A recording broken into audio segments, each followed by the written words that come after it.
देखिए ऐसा है कि ये जो इलाका है गढ़चिरौली का, जहाँ हम लोग खड़े हैं, यहाँ पर आने के लिए रास्ता भी नहीं था और यहाँ पर पूरे तरीके से माओवादियों का डोमिनेंस था।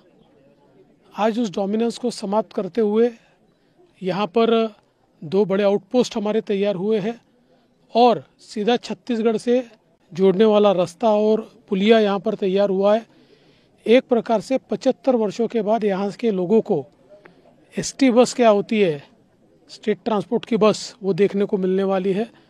इसलिए मैं मानता हूँ कि बहुत महत्वपूर्ण दिवस है। हमने ये कहा था कि गढ़चिरौली ये महाराष्ट्र का अंतिम जिला नहीं होगा, महाराष्ट्र का पहला जिला होगा। उसकी शुरुआत हमने कर दी है। एक डेडलाइन तय हुई है नक्सल फ्री करने के लिए। देखिए डेडलाइन का तो सवाल नहीं है, लेकिन जिस प्रकार से हम लोग कर रहे हैं मुझे पूरा विश्वास है, क्योंकि अब नए लोग यहाँ पर माओवादियों को मिलते नहीं है, कोई भर्ती हो नहीं रहा है। बड़े बड़े केडर जो है वो आत्मसमर्पण कर रहे हैं, तो ये समाप्ति की ओर जा ही रहा है। आजचा दिवस तुम्ही नवीन वर्षाचा पहिला दिवस गडचिरोलीत येऊन इथल्या लोकांना काही विकास कामांच्या भेटी देत आहात काय?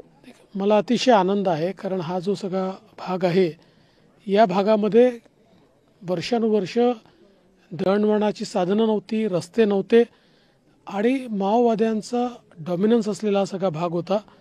आपल्या पोलिसांनी अतिशय चांगलं काम करत त्यांचा डॉमिनन्स संपवला आहे आणि आपल्या सगळ्या विभागांनी या ठिकाणी प्रशासनाने चांगलं काम केलं आहे। रस्त्याचं काम असेल, पीडब्ल्यूडीने केलेलं पुलाचं काम असेल, याच्यामुळे थेट आता छत्तीसगडला आपण जोडले गेलो आहोत आणि 75 वर्षानंतर पहिल्यांदा बस सेवा या भागामध्ये सुरू होते आहे। लोकांना एक मोठी सुविधा मिळते। आता आपण बघितलं असेल की कोणीही या ठिकाणी आता नक्षलवाद्यांना किंवा माओवाद्यांना नवीन भरती मिळत नाही। त्यांचे जे मोठे केडर आहेत तेही आत्मसमर्पण करतायत। त्यामुळे एकीकडे आपण त्या समाप्तीकडे चाललो।